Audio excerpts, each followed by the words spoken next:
లేదంటే మనం ఖాళీ ఉన్నామని కింద ఆకులు తీయడం కానీ చేయకూడదు. ఎందుకోసం అంటే ప్రతి గెల కింద ఉన్న మట్ట దగ్గర నుంచే ఆహారం ఎక్కువ తీసుకుంటుంది. గెల కింద ఎన్ని మట్టలు ఎక్కువ ఉంటే అంత మంచిది. చెలుపు తీయటం మాత్రం ప్రత్యేక పనిగా అసలు తీయొద్దు.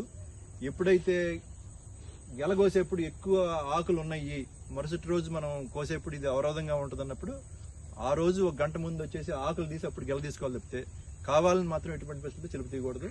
ఎటు చూసినా కానీ చెట్టు మీద 30 నుంచి 35 ఆకులు పచ్చి ఆకులు ఉండాలి ఎప్పుడైనా సరే. కావాలని ఆకులు తీయించమని చెప్తున్నారు సార్. అది చెలుపు తీయటం అనేది అసలు సర్వసాధారణంగా చేయకూడదు. కావాలని మాత్రం ఎటువంటి పరిస్థితులు చేయకూడదు. ఎందుకోసం అంటే గెల పెరిగింది అది తొక్కేస్తుందేమో ఇది పెరగదేమో అనేది మాత్రం ఒక నానుడి, అంతే తప్పితే అది కరెక్ట్ గా సైంటిఫిక్ గా.